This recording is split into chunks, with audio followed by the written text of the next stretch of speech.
We're here at Heritage Auctions in Dallas, Texas, previewing the Art of the Disney theme park, a auction that's happening April 8th, 9th, and 10th. And among those items, of course, we are Walt Disney World centric in our coverage. And so here we have two really phenomenal pieces of Walt Disney World history. If you watched our show Timekeeping, some of this is going to seem familiar, as these are years we just covered, and a particular time in which the World Showcase of EPCOT was its own thing, its own park, in fact.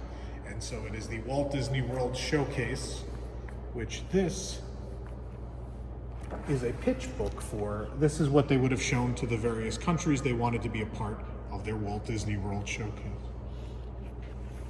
I'm going to turn these big pages here.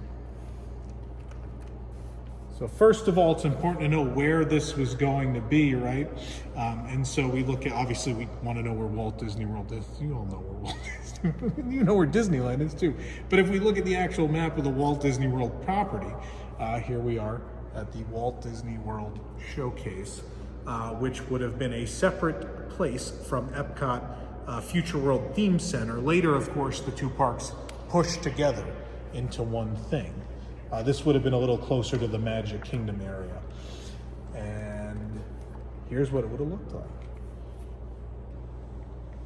So this is an overview of the complex, and yes, it is very different from what they eventually built as a World Showcase. So all the pavilions had the same frontage, equal frontage, and the idea was if they wanted to showcase more or less of their culture, there were different size buildings available. You could expand upon them out the back. Everyone had a pie slice, if you will, of the Walt Disney World Showcase. Obviously an amphitheater in the middle, a theater, a transportation center, the monorail would have connected to. They also had their own wedway, a people mover system that would go around the entirety of this little area.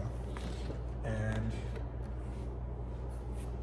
this is the promenade level to show you how guests would have circulated around. And that red line is going to be your wedway track, and then you'll see these red dots will represent wedway stations, where the wedway would have let guests on and off to get around the Walt Disney World Showcase. And it's a nice little overlay, actually. So we're going to take the overlay off. That brings us to the courtyard level. So we're going a little lower now. We see the pavilion spaces, service corridors, and then we see there are three types of pavilion layouts that countries could have purchased. An A, a B, and a C, and this is important because when we go to the next page, we're going to actually see what the differences might be between those A, B, and C plans. National pavilions, and here's a look at what would have been a typical national pavilion in the World Showcase. So some of them would have had roof gardens, mezzanine exhibits, reception and merchandise areas, attractions, which obviously were going to draw people into the back of the pavilion, so those would have been towards the back of these spaces, cafes and restaurants. But this is just an idea. Obviously there would have been some flexibility in what a pavilion could have been. Other than the shape, the layout could certainly, fluctuate. And if we go, this is going to be another overlay actually to show you just, again, the layout idea. So here we go, and now we would break down, this is a pitch book, so we're breaking down what the different types of spaces that these countries could purchase were. Type A, obviously it shows you the different square footage and such. This is what it looked like, is the elevation of the building. We have a B, which is bigger, 44,000 square feet. It gives you a percentage breakdown of how much of that space would have been each facet. And then we got the big boy, 64,000 square feet, which could have had the show or attraction could be 30 to 75% of the whole space, which is a lot. So these are countries that wanted to build a big, big attraction. Well, that's the end of that book. So we're going to move over here Okay, so we have another book that's going to focus on the Walt Disney World Showcase and some of the other facets of Walt Disney World that existed or were going to go into development at the time. Obviously, we have a very similar map again. And then we have Walt Disney World at this point in time. Space Mountain is open. Phase 1 of the property is complete.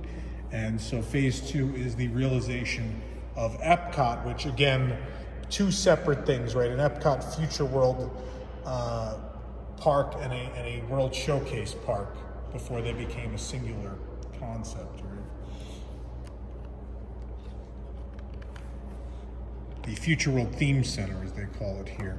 Of course, a lot of this would come to pass. We have, I think that's supposed to be energy, no? Oh no, just a demonstration of laser technology. All of this is in the Communicore, so this is an original idea for what Communicore would have been, not the two C-shaped buildings we eventually ended up with. And then we're going to move on to the actual, we're back at the Walt Disney World Showcase now. Now you're looking at the model.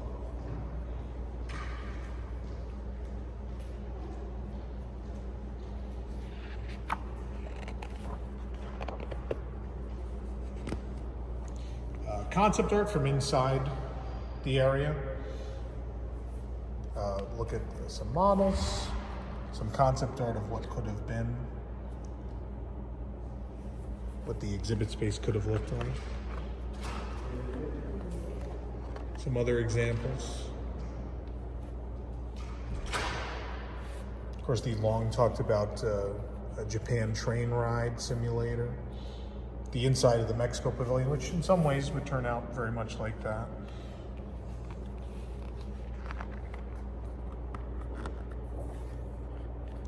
A double-decker bus ride, which would have happened for the United Kingdom Pavilion. The International Village.